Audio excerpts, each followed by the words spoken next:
Hey everyone, today let's talk about cannabis.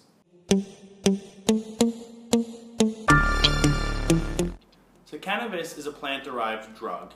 We commonly refer to it as either marijuana or weed. So firstly, let's look at what cannabis does to the body. Now, cannabis has an active ingredient known as THC, which targets two receptors within the body, CB1 and CB2.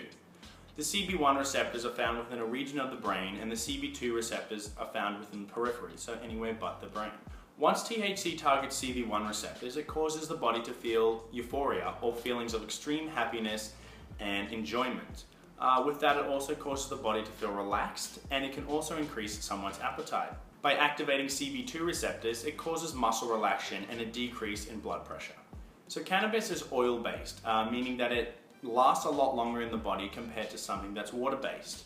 Cannabis can linger in the body for almost up to a week after inhalation because it sticks to the nerve fibers due to its oily nature.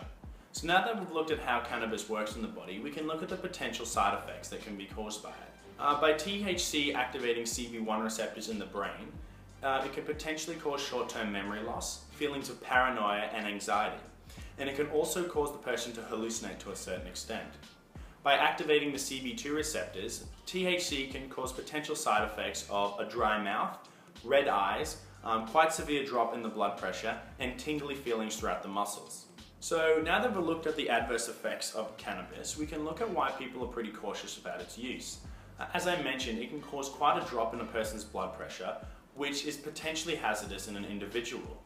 Such low blood pressure can cause a person to faint, it can cause them to go into a sort of coma and potentially die.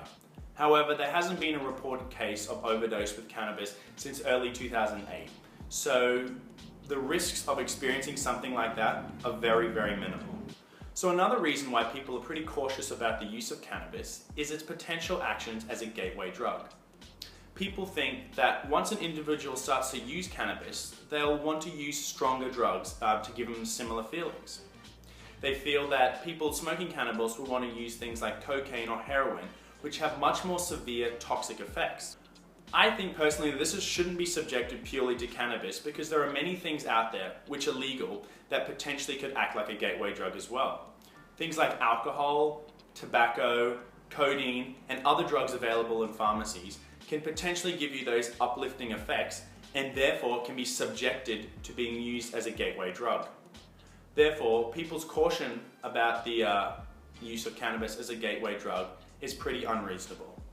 So the last kind of reason why people are pretty cautious about the use of cannabis is simply because it's being smoked. As with any other substance that's smoked, for example tobacco, there are potential effects on the lungs and the throat, causing complications in the future.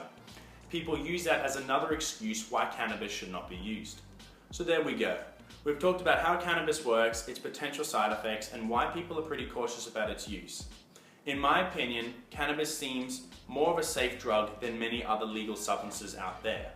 The toxic effects are quite rare from cannabis, and even if experienced, they're not as hazardous as other things out there that may cause far worse effects if overdosed upon. I'm not going to condone people using cannabis, and I'm not going to tell people not to use it, but in advice for people wanting to use it, just be aware that it is oil-based, meaning that it will linger around the body for up to a week. As well, as I've highlighted the adverse effects, obviously now you know that you can experience some of them, you may not experience any of them, but if you do, at least you know that they're from the use of the cannabis rather than something else. So I hope you guys enjoyed that informational video about cannabis and kind of what it does to the body. If you have any other questions, just let me know. As always, rest and keep hydrated. We'll see you next time.